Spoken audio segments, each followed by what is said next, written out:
So hello everyone, आज हम शुरू करने वाले हैं work energy power for class 11th। ठीक है ना। धीरे धीरे से इस लेक्चर को आगे बढ़ाएंगे जिससे हर एक चीज़ आपको समझ में आए। हो सकता है काफ़ी पार्ट्स हो जाएं, लेकिन मैं ये गारंटी देता हूँ कि आपको एक एक चीज़ समझ में आएगी। ठीक है ना। अब देखो, वर्क क्या है। वर्क आपने क्लास 10th में पढ़ा होगा, और जो CBSE वाले हैं उन्होंने कहीं ना कहीं क्लास 9th में पढ़ा होगा। वर्क के बारे में कुछ बेसिक कॉन्सेप्ट ये है कि भाई वर्क क्या होता है। फोर्स और displacement into cos theta, force into displacement into cos theta, आपने यही पढ़ा है। और थीटा जो था वो एंगल था बिटवीन फोर्स एंड डिस्प्लेसमेंट। ठीक है ना। अब वर्क को हम थोड़ा सा अलग तरीके से डिफाइन करेंगे।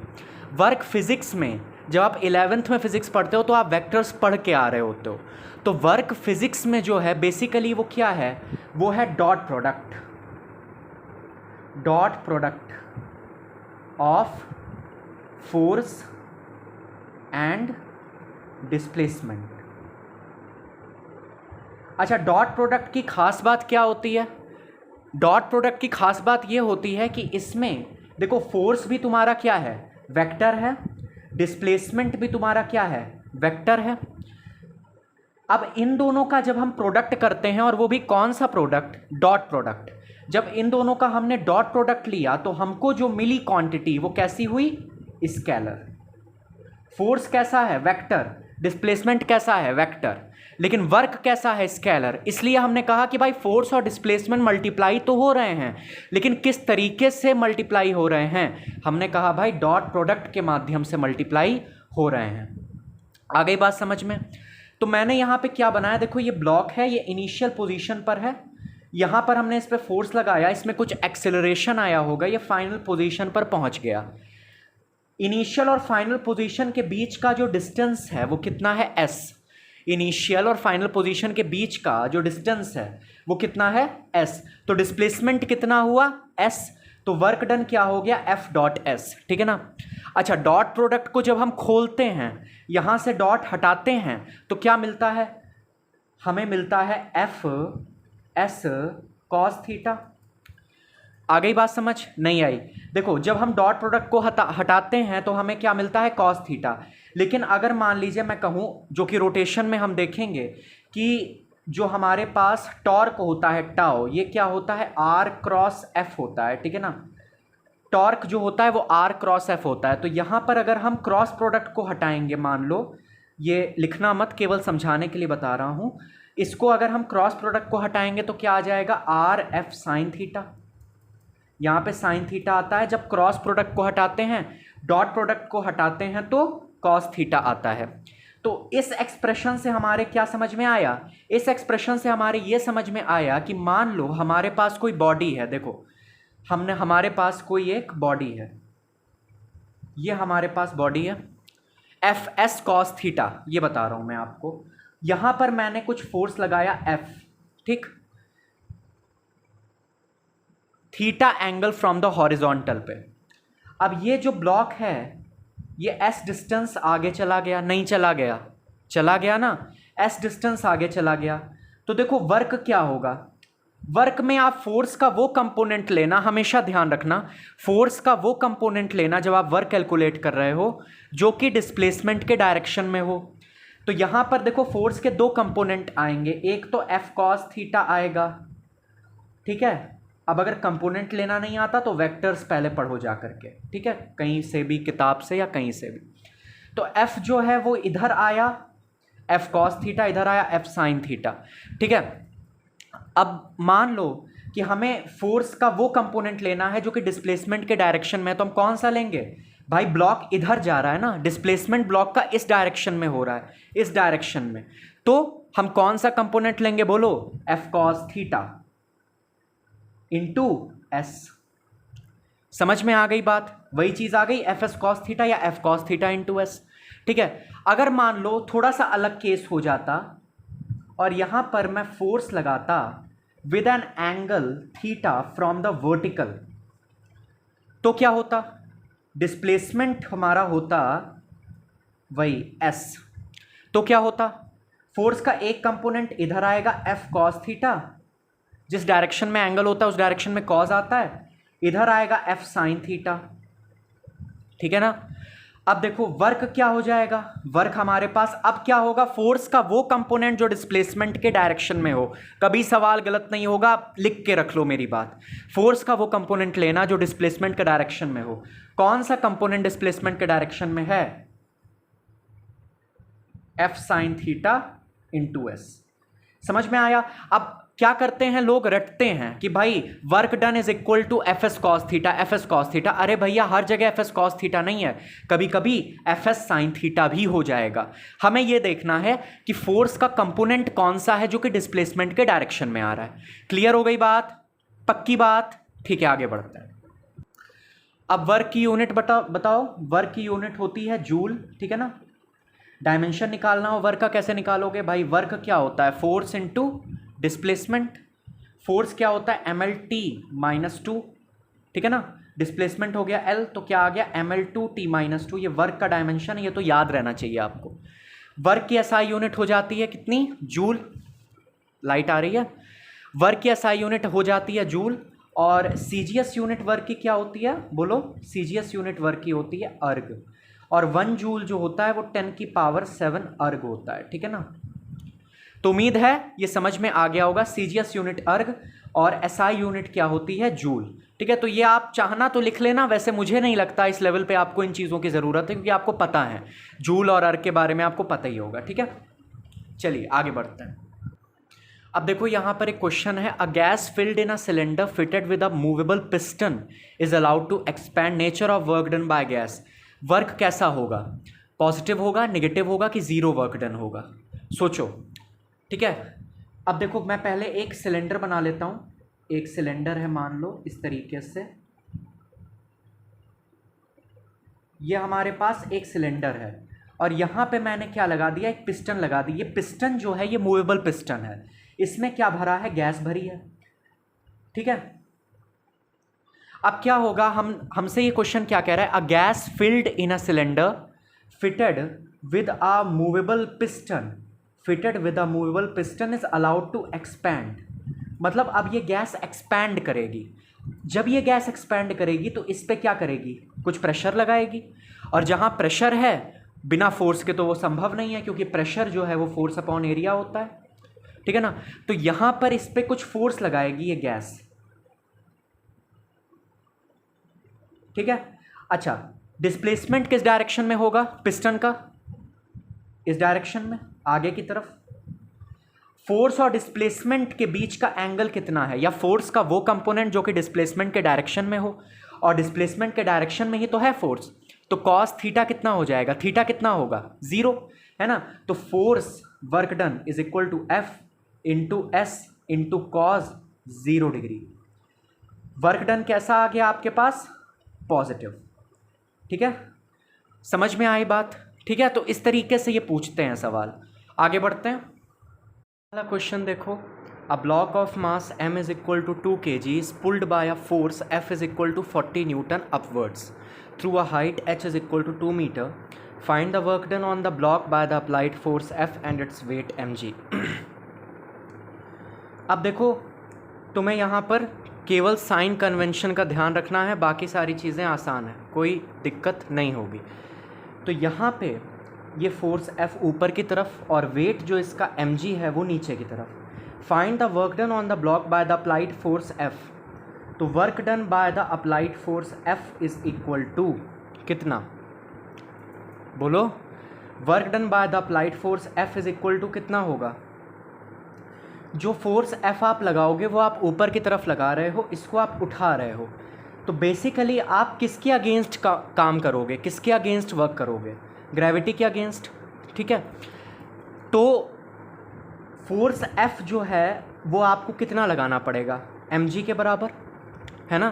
तभी तो ये उठेगा भाई। जितना नीचे फोर्स है उतना ही आपको ऊपर लगाना पड़ेगा, उससे ज़्यादा ही लगाना पड़ेगा, उतना तो मिनिमम आपको लगाना ही पड़ेगा, तब जाके ये ऊपर उठेगा।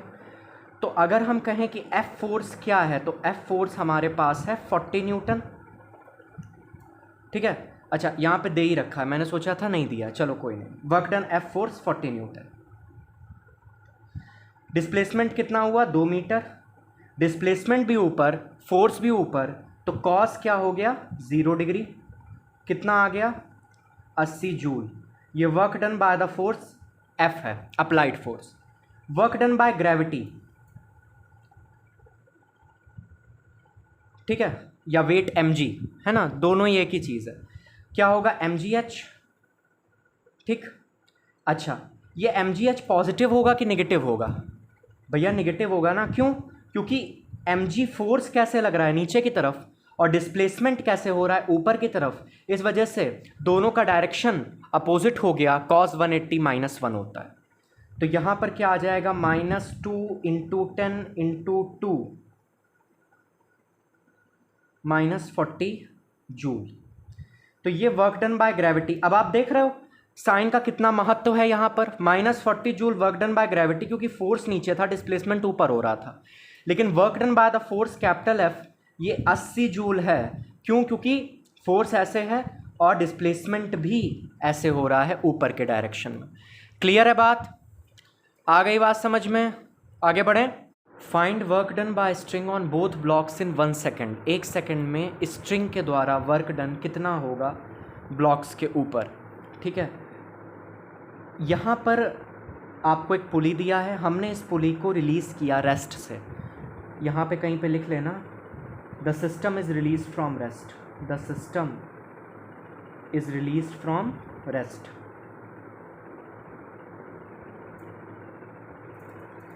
हमने इस सिस्टम को रिलीज़ किया रेस्ट से।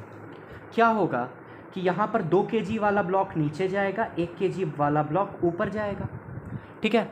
स्ट्रिंग में क्या आएगी, टेंशन आएगी, टी।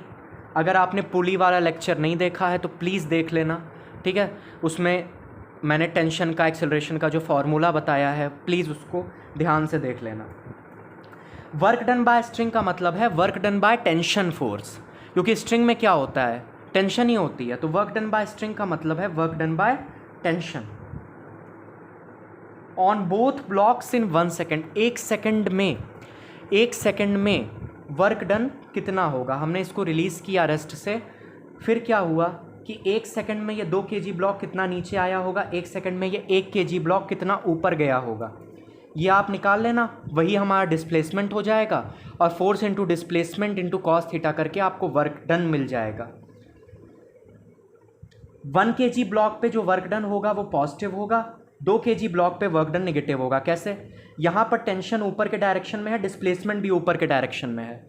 यहाँ पर टेंशन ऊपर के डायरेक्शन में है, डिस्प्लेसमेंट नीचे के डायरेक्शन में है, तो यहाँ पर नेगेटिव आएगा, मैग्नीट्यूड दोनों का सेम रहेगा, ठीक है। बढ़ें आगे, देखो। तो यहाँ पर हम सबसे पहले क्या करते हैं, टेंशन निकाल लेते हैं। टेंशन का फॉर्मूला पुली के लिए मैंने बताया था, 2m1 m2 upon m1 plus m2 into जी। m1 m2 कितना हो गया, 1 × 2 upon m1 plus m2, 1 + 2 into 10, जी मतलब 10 हम लेके चल रहे हैं, तो 440/3 न्यूटन। ये हमारे पास टेंशन आ गई, ठीक है। एक्सेलरेशन निकाल लेते हैं। एक्सेलरेशन कितना हो गया, m2 - m1 upon m1 plus m2 into जी। अब m2 - m1 क्या है, 2 - 1, m1 प्लस m2 क्या है, 2 + 1 इंटू 10, ठीक है। तो यहाँ पर आ गया 10/3 मीटर/सेकंड²। ये हमारे पास क्या आ गया, एक्सेलरेशन आ गया। क्लियर है बात? ये हमारे पास एक्सेलरेशन आ चुका है। अब हम क्या करेंगे, यहाँ पर हमने कहा कि सिस्टम को हमने रेस्ट से रिलीज़ किया है, मतलब इनिशियल वेलोसिटी क्या होगी, 0 होगी। इस ब्लॉक के लिए चाहे इस ब्लॉक के लिए, भाई जितना ये ब्लॉक नीचे आएगा उतना ये ब्लॉक तो ऊपर गया होगा। ये वाला ब्लॉक जितना नीचे गया होगा, मान लो 2 मीटर नीचे आया, तो 1 kg वाला भी तो ऊपर 2 मीटर से ही गया होगा। डिस्प्लेसमेंट कितना होगा, डिस्प्लेसमेंट मान लो हमने कहा कि कितना होगा, ½ AT², क्योंकि हमारे पास इनिशियल वेलोसिटी यू तो 0 है, क्योंकि सिस्टम को हमने रेस्ट से रिलीज़ किया है, तो हमारे पास ½ इंटू एक्सेलरेशन 10/3 आ गया। टाइम कितना हमारे पास है, 1 सेकेंड दिया है, 1 सेकेंड बाद हमें निकालना है कितना डिस्प्लेसमेंट हो गया होगा। तो यहाँ पर आ गया 5/3 मीटर, इतना डिस्प्लेसमेंट हो चुका, ठीक है। अब देखो work done on 1 kg block, 1 kg block bye string का मतलब टेंशन। देखो 1 kg ब्लॉक टेंशन कितनी आई थी 40/3, 40/3 न्यूटन। डिस्प्लेसमेंट ऊपर कितना गया होगा ये 5/3 मीटर, ठीक है, 5/3 मीटर। ये डिस्प्लेसमेंट हो गया, ये फोर्स हो गया, और दोनों के बीच में एंगल कितना है 0 डिग्री। यहाँ पर टेंशन वही रहेगी क्योंकि देखो स्ट्रिंग सेम है, और स्ट्रिंग अगर सेम होती है तो टेंशन भी सेम होती है। स्ट्रिंग अगर मासलेस है तो उसके हर पॉइंट पर टेंशन सेम होती है, और मासलेस स्ट्रिंग ही आपको पढ़नी है, यहाँ से लेकर के IIT तक मासलेस स्ट्रिंग ही चलती है, ठीक है। 40/3 न्यूटन। डिस्प्लेसमेंट कैसे है नीचे की तरफ 5/3 मीटर। अब यहाँ पे टेंशन ऊपर, डिस्प्लेसमेंट नीचे, तो वर्क डन क्या आएगा नेगेटिव आएगा, ठीक है, cos 180 हो जाएगा क्योंकि, ठीक है ना। तो यहाँ पर हमारे पास जो वर्क डन आएगा, यहाँ पे मैं यहीं लिखे दे रहा हूँ, यहाँ पे जो वर्क डन आएगा वो आएगा 40/3 फोर्स इंटू डिस्प्लेसमेंट 5/3, ठीक है, और cos 0 1 होता है, तो 45 × 200/9, 200/9 जूल, 200/9 जूल। ये वर्क डन आया यहाँ पे वर्क डन कितना आएगा -200/9 जूल। मैग्नीट्यूड सेम है देखो, लेकिन साइन अलग है। साइन क्यों अलग है समझ में आया? टेंशन यहाँ पर और डिस्प्लेसमेंट यहाँ पर एक ही डायरेक्शन में, यहाँ पर अपोजिट डायरेक्शन। उम्मीद है समझ में आया होगा। नहीं समझ में आया तो बेटा पुली वाले लेक्चर जाके देखो फिर से, ठीक है। बस और कुछ इसमें नहीं है। अब हम आगे आते हैं, हम क्वेश्चन करेंगे एक फ्रिक्शन वाला, ठीक है। अगर फ्रिक्शन आपने नहीं पढ़ा है तो प्लीज़ फ्रिक्शन पढ़िए और फिर इस क्वेश्चन को अटेम्प्ट करिए। ये वाला क्वेश्चन देखिए, एक 10 kg का ब्लॉक है जो कि हमने एक रफ हॉरिजॉन्टल फ्लोर पे रखा है। रफ हॉरिजॉन्टल फ्लोर का मतलब फ्रिक्शन है, ठीक है। Pulled by a constant force 50 Newton. ये फोर्स जो है ये 50 न्यूटन का है। Coefficient of kinetic friction, kinetic friction का कोएफिशिएंट मतलब म्यू के आपको जो दिया गया है वो है 0.4, ठीक है। Find work done by each individual force acting on the block over displacement of 5 metre. 5 metre का डिस्प्लेसमेंट आपको दे रखा है। जितने भी फोर्सेस इस ब्लॉक पे लग रहे हैं उनके सबके द्वारा वर्क डन कितना होगा ये आपको बताना है। पहले तो पहचानो कौन कौन से फोर्सेस इस ब्लॉक पर लग रहे हैं। तो देखो मैंने यहाँ पर ये ब्लॉक बना लिया है। एक तो F50 न्यूटन लगा, 10 kg का ब्लॉक है मतलब कुछ ग्रेविटी का भी फोर्स लगेगा नीचे। कितना लगेगा 10 kg, mass is equal to 10 kg into small g 10 ही ले लो तो हो गया 100 न्यूटन। ये फोर्स ग्रेविटी का नीचे इसको खींच रहा है, ठीक है। और ये हमारे पास नॉर्मल रिएक्शन है, ठीक। अब बताओ कि work done by each individual force on the block over displacement of 5 metre क्या होगा।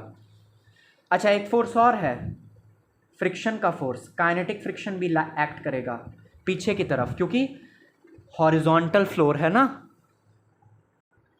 सबसे पहले हम बात करें वर्क डन बाय ग्रेविटी की। अच्छा ये ब्लॉक चलेगा कैसे बोलो, इस पे फोर्स ऐसे लग रहा है ना, तो ये ब्लॉक कैसे चलेगा, इस डायरेक्शन में चलेगा।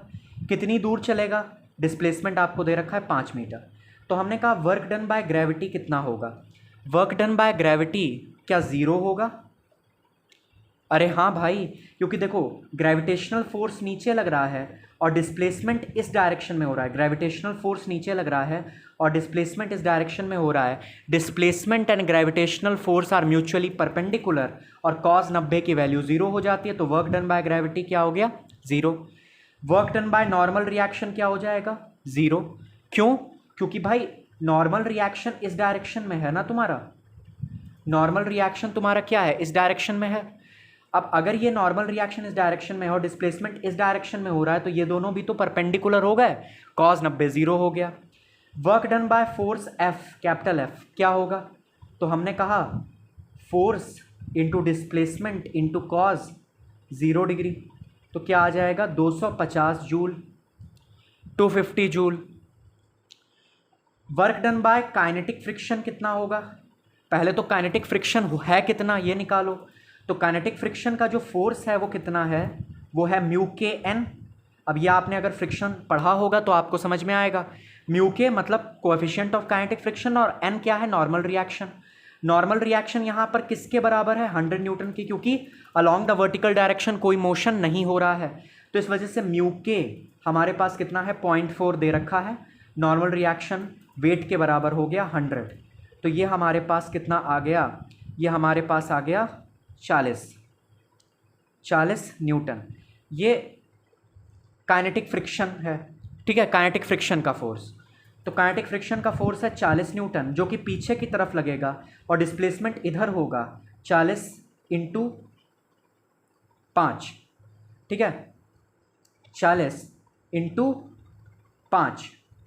और कॉस क्या होगा, कॉस हो जाएगा 180 डिग्री। तो ये कितना आ जाएगा, -200 जूल।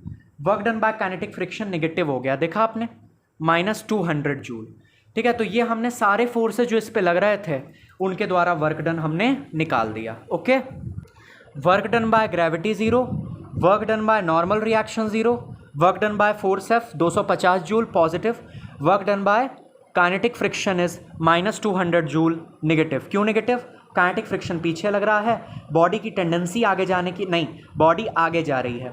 टेंडेंसी की बात हम तब करते हैं जब स्टैटिक फ्रिक्शन लग रहा होता है, तो बॉडी आगे जा रही, काइनेटिक फ्रिक्शन पीछे लग रहा है ना। काइनेटिक फ्रिक्शन पीछे, बॉडी आगे जा रही है, फोर्स और डिस्प्लेसमेंट के बीच में 180 डिग्री का एंगल है। अब एक एम्स में क्वेश्चन आया था, मैं वो दे रहा हूँ आपको, और आप खुद से ट्राई करना, देखते हैं कि कर पाते हो आप कि नहीं। अब आपको देखो यहाँ पर एक ब्लॉक दिया गया है, इस पे हमने एक फोर्स लगाया F, ये एम्स का क्वेश्चन है। अब किस साल में आया था मुझे याद नहीं है, बट आया है यही सवाल। F फोर्स आपने लगाया विद एन एंगल थीटा, ठीक है ना, और ये डिस्प्लेस हो गया with a distance d। Displacement क्या हुआ, d।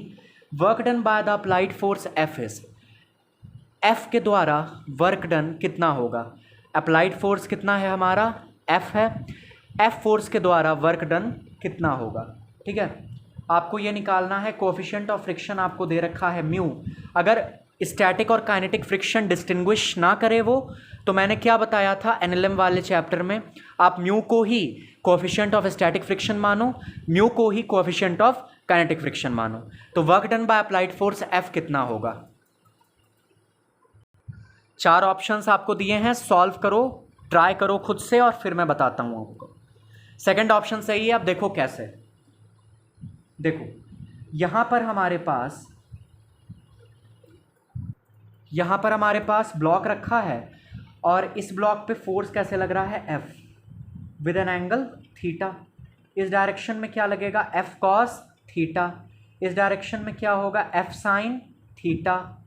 यहाँ पर अगर इसका मास m है, क्योंकि m के रिस्पेक्ट में ही आंसर दिए गए हैं सारे, तो इसका मास m है, तो नीचे की तरफ वेट लगा mg। यहाँ पर लगेगा क्या, नॉर्मल रिएक्शन, और पीछे की तरफ क्योंकि म्यू है कोएफिशिएंट ऑफ फ्रिक्शन, तो फ्रिक्शनल फोर्स लगेगा म्यू n, ठीक है ना। अब हम क्या कह सकते हैं कि भाई अगर हमने इस ब्लॉक को चलाया होगा, अगर हमने इस ब्लॉक को चलाया होगा तो क्या हुआ होगा, F कॉस थीटा जो है वो म्यू एन के बराबर हो गया होगा। ये वाला फोर्स इस वाले फोर्स के बराबर होगा, तब क्या होगा, देखो अलोंग द हॉरिजॉन्टल डायरेक्शन कोई एक्सेलरेशन नहीं है। मैंने कहा कि भाई जब हम इस ब्लॉक को मूव करेंगे तो ये ब्लॉक मूव कर रहा है विद अ यूनिफॉर्म वेलोसिटी। अगर कोई ब्लॉक यूनिफॉर्म वेलोसिटी से मूव करता है मतलब कोई एक्सेलरेशन नहीं है, मतलब कोई नेट फोर्स नहीं होना चाहिए। ये ब्लॉक हॉरिजॉन्टली मूव करेगा विद नो एक्सेलरेशन, मतलब in the horizontal direction there should be no net force. तो इस वजह से F cos theta mu N के बराबर हो जाएगा, दोनों एक दूसरे को काट देंगे और ब्लॉक यूनिफॉर्म वेलोसिटी से आगे मूव करने लगेगा। इसी को तो डायनामिक इक्विलिब्रियम कहते हैं। तो F cos थीटा जो है वो म्यू एन के बराबर हो गया, ठीक है ना। अब देखो नॉर्मल रिएक्शन क्या होगा, देखो अलॉन्ग दिस डायरेक्शन, इस डायरेक्शन के अलॉन्ग तो ब्लॉक मूव कर नहीं रहा है, तो इस डायरेक्शन के अलॉन्ग भी n plus F sine theta forces acting in the upward direction is equal to the forces acting in the downward direction। Normal reaction plus F sine theta किसके बराबर हो जाएगा, mg के बराबर। तो नॉर्मल रिएक्शन आपके पास कितना आएगा, mg minus F sine theta. ठीक है, यहाँ से आप क्या कर सकते हो कि आप f निकाल सकते हो। देखो एक ये इक्वेशन बन गई और दूसरी हमारी ये इक्वेशन बन गई। अब आप क्या करो यहाँ पर n की वैल्यू इसमें डालो, तो f cos theta is equal to mu mg minus f sine theta. ठीक है, अब f क्या हो जाएगा आपके पास, ठीक है, f cos थीटा आपके पास आ चुका है। अब देखो डिस्प्लेसमेंट कैसे होगा, इस डायरेक्शन में होगा, ऐसे सीधे होगा, along the horizontal direction displacement होगा। डिस्प्लेसमेंट के डायरेक्शन के अलोंग, फिर से डिस्प्लेसमेंट के डायरेक्शन के अलोंग तुम्हारा कौन सा कंपोनेंट आ रहा है फोर्स का, ये वाला कंपोनेंट आ रहा है ना। तो आपको क्या लेना है, यही वाला कंपोनेंट आपको फोर्स का लेना रहेगा। ठीक है, तो वर्क डन क्या हो जाएगा, वर्क डन हो जाएगा f cos theta into D, क्योंकि देखो इस डायरेक्शन में f cos थीटा आएगा, f cos theta into displacement हो जाएगा। ठीक है ना, क्योंकि यही वाला हमारे पास वो कंपोनेंट है फोर्स का जो कि डिस्प्लेसमेंट के डायरेक्शन के अलॉन्ग है। तो यहाँ पर f cos theta into D. अब f cos थीटा आपको कितना दिया है, mu mg minus f sine theta. ठीक है, थोड़ा सा इसको और सॉल्व करते, क्योंकि f कहीं पर भी है नहीं क्वेश्चन में, देख पा रहे हो आप, f कहीं पर भी नहीं है। थोड़ा सा इस इक्वेशन को उठाते हैं, इसको और सॉल्व करते हैं। f cos theta is equal to mu mg minus mu f sine theta. ठीक है, अब यहाँ पर हमने क्या किया कि f वाले टर्म्स को एक तरफ ले लिया, तो f cos theta plus mu f sine theta is equal to mu mg। यहाँ से f को कॉमन उठाया, cos theta plus mu sine theta is equal to mu mg। ठीक है, f की वैल्यू हमारे पास आ गई mu mg upon cos theta plus mu sine theta. f की वैल्यू हमें मिल गई। अब हमको क्या करना है, बस वर्क डन का फॉर्मूला लिख देना है। क्या निकाला था हमने, f cos theta into D. f हमारे पास क्या आया है, mu mg upon cos theta plus mu sine theta. Mu mg upon cos theta plus mu sine theta into cos theta into D, ये हमारे पास वर्क डन का formula आ गया। अगर आपका आंसर यही आ रहा था तो कॉन्ग्रेचुलेशंस, आप ठीक चल रहे हो। ठीक है ना, आपके कॉन्सेप्ट पीछे के क्लियर हैं और आप सही जा रहे हो। तो mu M G cos theta into D upon cos theta plus mu sine theta कौन सा है, सेकंड ऑप्शन। ठीक है, समझ में आ गया। थोड़ा सा बस वेरिएबल्स का इधर उधर करना है और आप निकाल लोगे आंसर। अब वर्क अलॉन्ग इंक्लाइन प्लेन की बात हम करेंगे। इंक्लाइन प्लेन पर हमने एक ब्लॉक रखा है जो कि मास m का है। ये यहाँ पर mg वेट लग रहा है। mg वेट के दो component mg cos theta mg sin theta. Work done by gravity, मान लो कि ये जो डिस्टेंस है या ये तुम्हारे पास जो इंक्लाइन प्लेन है, ये इतना, ये जो डिस्टेंस है वो आपको दे रखी है d है। ठीक है, तो वर्क डन बाय ग्रेविटी कितना होगा, mg sin theta into D. अगर ये ब्लॉक नीचे जा रहा है तो, अगर ये ब्लॉक ऊपर जा रहा है ड्यूरिंग अपवर्ड मोशन क्या हो जाएगा भाई, खुद से बता दो। ड्यूरिंग अपवर्ड मोशन क्या होगा, वर्क डन बाय ग्रेविटी क्या होगा, नेगेटिव हो जाएगा कि नहीं, minus mg sine theta into D. अब ये ब्लॉक ऊपर एवं ही तो जाएगा नहीं, हम क्या करेंगे, इस पर कुछ फोर्स लगाएंगे। जो फोर्स लगाएंगे वो mg साइन थीटा के बराबर हो या mg साइन थीटा से ज़्यादा हो, तब तो ये ब्लॉक ऊपर जाना शुरू करेगा। तो अगर मैं कहूँ कि work done by force F during upward motion वो कितना होगा, तो आप क्या लिखोगे, mg sine theta into D, क्योंकि फोर्स भी इसी डायरेक्शन में और डिस्प्लेसमेंट भी इसी डायरेक्शन में। लेकिन work done by gravity, gravity का जो फोर्स है mg साइन थीटा वो इस डायरेक्शन में है और डिस्प्लेसमेंट किस डायरेक्शन में है, ऊपर की तरफ है। जब ऊपर जा रहा है तो डिस्प्लेसमेंट ऊपर, mg साइन थीटा इधर, वर्क डन क्या हो गया, negative. Work done by force capital F कितना हो जाएगा, mg sine theta into D. समझ में आ गया। ये यहाँ पे F वाला पॉजिटिव है, ग्रेविटी वाला नेगेटिव है। अब यहीं पर कभी कभी वो क्या करता है, फ्रिक्शन भी लगा देगा। तो फ्रिक्शन लगा देगा, कोई दिक्कत नहीं है, फ्रिक्शन के साथ देख लेते हैं। अब work done along incline plane friction के साथ देखो, mg साइन थीटा इधर लग रहा है और ये म्यू mg कॉस थीटा, ये नॉर्मल रिएक्शन होगा। और फ्रिक्शन फोर्स क्या होता है, म्यू इंटू एन, और normal reaction mg cos theta के बराबर है, तो mu into mg cos theta, ये फ्रिक्शन फोर्स पीछे की तरफ लग रहा है। तो work done by net force.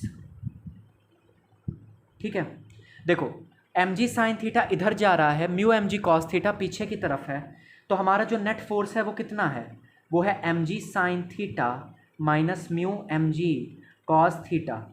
अगर ये ब्लॉक नीचे जा रहा है तो सीधी सी बात है ये वाला फोर्स बड़ा होगा, यही डोमिनेट करेगा, इसलिए तो हमने mg साइन थीटा से म्यू mg कॉस थीटा को माइनस किया है। ठीक है ना, डिस्प्लेसमेंट हमारा वही हो गया d, तो mg sine theta minus mu mg cos theta into D. तो ये कुछ चीज़ें आपको ध्यान रखनी है। वैसे ये ऐसे ही क्वेश्चन आए कोई ज़रूरी नहीं है, मैं क्वेश्चंस करवा दूंगा किस किस तरीके के आते हैं, लेकिन अगर आपको कॉन्सेप्ट पता है कि इधर mg साइन थीटा होगा और फ्रिक्शन फोर्स क्या होता है म्यू mg कॉस थीटा, हो सकता है कि यहाँ पर एक फोर्स F और लगा दे, है ना, ये भी बिल्कुल संभव है, वो कुछ भी कर सकता है, लेकिन आपको कॉन्सेप्ट क्लियर होना चाहिए। मैं क्वेश्चंस इस पर भी करा दूंगा, ठीक है, कोई दिक्कत वाली बात नहीं है। आगे बढ़ते हैं। ये a body of mass 0.3 kg is taken up an inclined plane of length 10 meter and height 5 meter and then allowed to slide down the bottom again। पहले ऊपर खींचा और फिर स्लाइड करने के लिए छोड़ दिया, नीचे चला जाएगा block. The coefficient of friction between body and plane is 0.15। What is the work done by applied force over upward journey। Upward journey के दौरान work done by applied force कितना होगा, work done by gravitational force over round trip कितना होगा, work done by frictional force over round trip कितना होगा। ठीक है, तीन चीज़ें आपसे पूछी हैं, डायग्राम भी आपको दे दिया है, अब बताओ। तो चलो पहले अपवर्ड जर्नी की बात कर लेते हैं। ये डायग्राम है,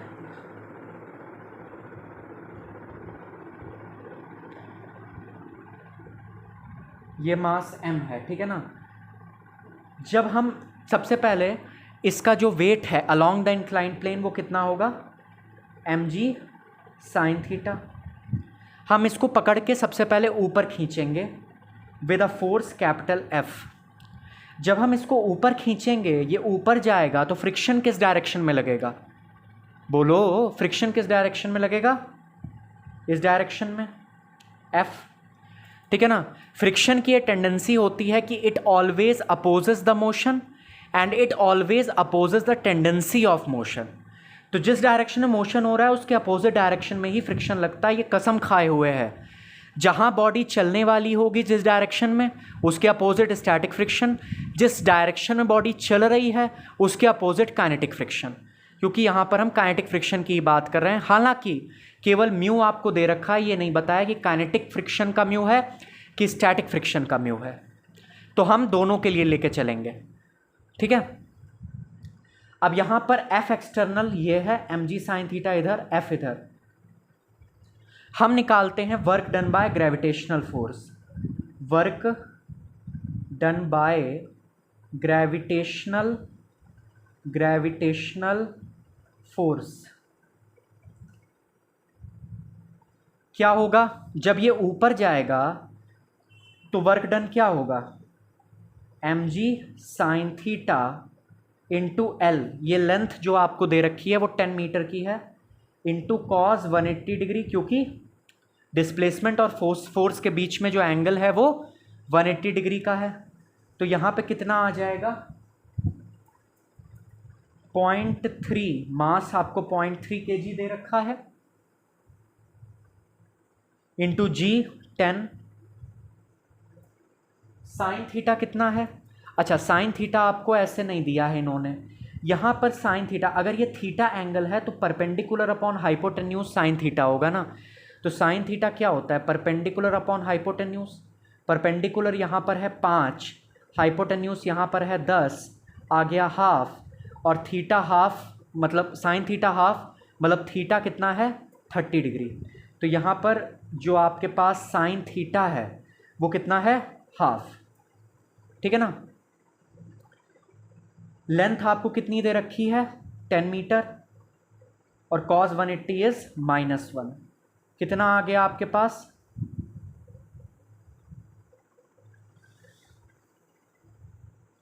-15 जूल। ये work done by gravitational force है इन अपवर्ड जर्नी, ठीक है। फिर अब हम निकालते हैं work done by force of friction during upward journey.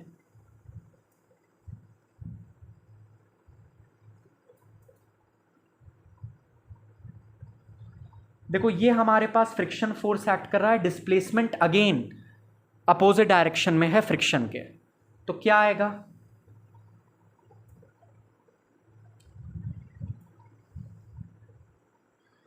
Mu M G cos theta. अरे ये कहाँ से आ गया, अरे फ्रिक्शन जो है एफ क्या होता है, फ्रिक्शन क्या होगा, देखो ये फ्रिक्शन जो होता है वो होता है mu into N, normal reaction. अब देखो यहाँ पर एम जी कॉस थीटा आएगा और ये नॉर्मल रिएक्शन होगा, तो normal reaction M G cos theta के बराबर हो जाएगा, तो फ्रिक्शन क्या आ जाएगा, mu M G cos theta, ठीक है ना, वही तो लिखा है। फ्रिक्शन फोर्स कितना है, mu M G cos theta.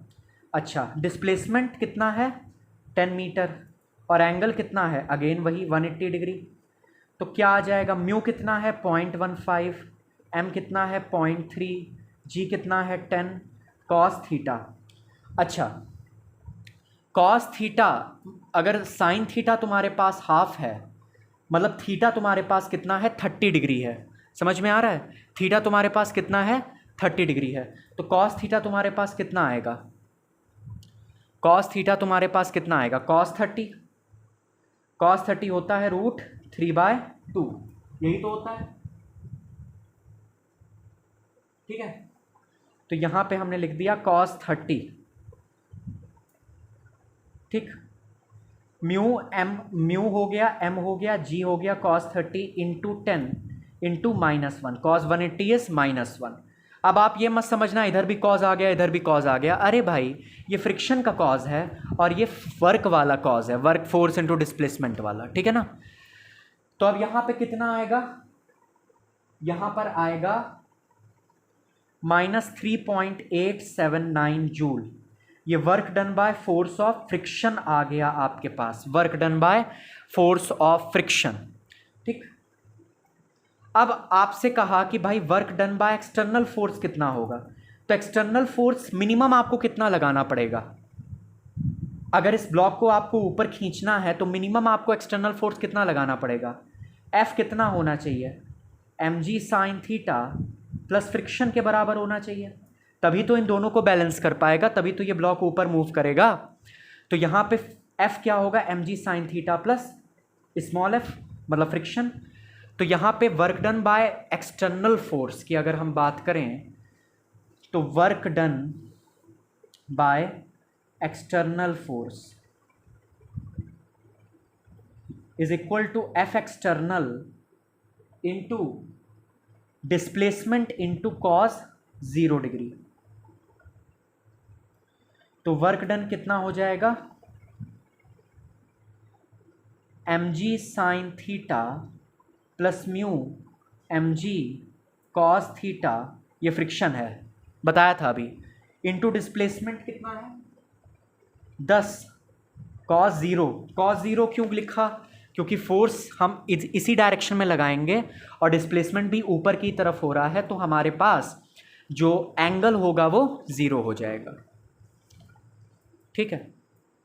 ये आ गया 1, इसको सॉल्व कर लेना तो हमारे पास आएगा 18.897 जूल, ये work done by external force है। अब डाउनवर्ड जर्नी के लिए देखते हैं, क्वेश्चन में ये लिखा हुआ था कि भाई जैसे ही हम ब्लॉक को ऊपर ले जाएंगे उसको छोड़ देंगे हम नीचे आने के लिए, तो वो अपने आप नीचे आ जाएगा, ठीक है ना, वो अपने आप क्या होगा, नीचे आ जाएगा। तो जब वो नीचे आएगा तो देखो उसका वेट नीचे की तरफ एक्ट करेगा जिसकी वजह से वो नीचे आएगा, लेकिन फ्रिक्शन की तो टेंडेंसी है मोशन को अपोज करने की, तो फ्रिक्शन तुम्हारा पीछे की तरफ एक्ट कर रहा है। तो अगर हम बात करें work done by gravitational force की in the downward journey, work done by gravitational force की इन द डाउनवर्ड जर्नी, तो कितनी होगी, work done by gravitational force in downward journey कितना हो जाएगा, एम जी साइन 30 इंटू ये जो पूरा डिस्टेंस था वो कितना था 10 मीटर, ठीक है। लेंथ कितनी थी 10 मीटर, और एंगल कॉस क्या हो जाएगा 0 डिग्री। क्यों? क्योंकि mg sin 30 और डिस्प्लेसमेंट भी इसी डायरेक्शन में हो रहा है, ब्लॉक नीचे आ रहा है अब तो यहाँ पर हमारे पास क्या हो जाएगा, यहाँ पे जो हमारे पास work done by gravitational force आएगा वो आएगा 15 जूल। दूसरा हम देखते हैं work done by frictional force, work done by frictional force during the downward journey, downward journey के दौरान। तो ये हमारे पास कितना हो जाएगा, म्यू एम जी कॉस 30, ये फोर्स हो गया, डिस्प्लेसमेंट 10 इंटू कॉस 180 डिग्री। कितना आएगा ये, आप सॉल्व कर लेना और ये आपके पास आ जाएगा -3.879 जूल। ठीक है, समझ में आ गया, पक्की बात। अब क्या पूछा था, देखो work done by applied force over upward journey निकाल लिया, work done by gravitational force over round trip and work done by frictional force over round trip. अच्छा देखो work done by gravitational force during downward journey वो 15 joule है, और during upward journey कितना है -15 joule. तो work done in round trip, round trip का मतलब ऊपर गया और फिर वापस नीचे आया, work done by gravitational force कितना हो जाएगा, work done by gravitational force कितना हो जाएगा 0। लेकिन अगर हम फ्रिक्शनल फोर्स की बात करें, work done in round trip by frictional force, work done by frictional force वो कितना होगा, बोलो कितना होगा, -3.879 -3.879।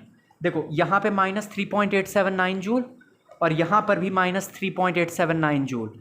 ठीक है, दोनों क्या हो जाएंगे, ऐड हो जाएंगे, और हमको मिलेगा क्या, हमको मिलेगा -7.794 जूल। ये हमारा वर्क डन है बाय फ्रिक्शनल फोर्स। नहीं आई बात समझ, ये हमारे पास वर्क डन है फ्रिक्शनल फोर्स। अब एक चीज़ तुमको समझ में आई, work done by gravitational force 0 हो गया, लेकिन work done by frictional force 0 नहीं हुआ। क्यों नहीं हुआ, अब यहीं से आगे कंटिन्यू करते हैं। कंजर्वेटिव फोर्सेस और non conservative forces.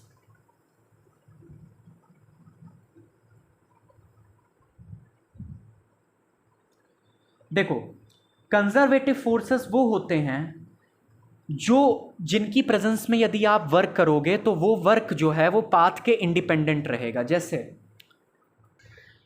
Work done जो कंजर्वेटिव फोर्सेस के द्वारा होता है वो केवल डिपेंड करता है on initial and final position, केवल इनिशियल और फाइनल पोजीशन पे डिपेंड करेगा। जो पाथ आपने लिया है उस पे डिपेंड नहीं करता कंजर्वेटिव फोर्सेस के द्वारा वर्क डन। लेकिन नॉन कंजर्वेटिव फोर्सेस के द्वारा जो वर्क डन है, वो नॉन कंजर्वेटिव फोर्सेस के द्वारा जो वर्क डन है वो पाथ पर डिपेंड करता है, वो इनिशियल फाइनल पोजीशन पे नहीं, पाथ पे डिपेंड करता है बाकायदा। अच्छा, वर्क डन बाय और against a conservative force in moving a particle along a close path is 0। क्यों? देखो वर्क डन बाय सबसे पहले पहला पॉइंट समझो कायदे से। मान लो कि हमारे पास कोई बॉडी है, उसको हम ए से बी ले गए इस पाथ से, ए से बी ले गए इस पाथ से, ए से बी ले गए इस पाथ से, ए से बी ले गए इस पाथ से। ये पाथ 1 हो गया, ये पाथ 2 हो गया और ये पाथ 3 हो गया।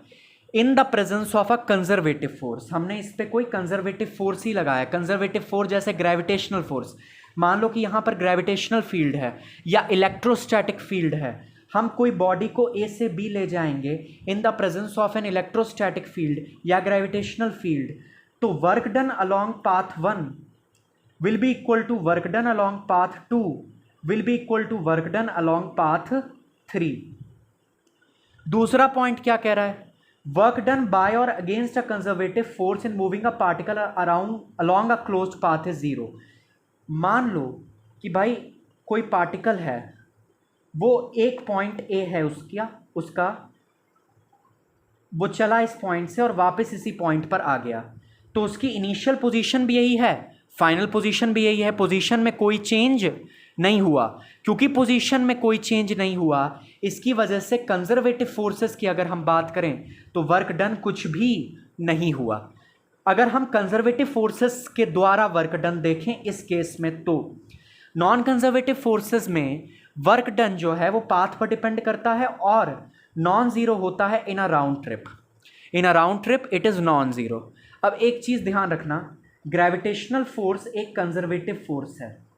एग्जाम्पल लिखने को आते हैं स्कूल में। ग्रेविटेशनल फोर्स एक कंजर्वेटिव फोर्स है और non conservative force frictional force है हमारा।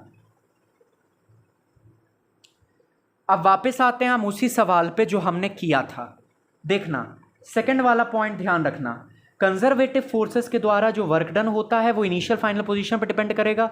अगर राउंड ट्रिप की हम बात करें तो इनिशियल पोजीशन और फाइनल पोजीशन कोइंसाइड कर जाती हैं, जिसकी वजह से जो वर्क डन होता है वो क्या हो जाता है, ज़ीरो हो जाता है। लेकिन नॉन कंजर्वेटिव फोर्सेस के केस में ऐसा नहीं होता। अब देखो, work done by frictional force in a round trip कितना आया था, -7.794।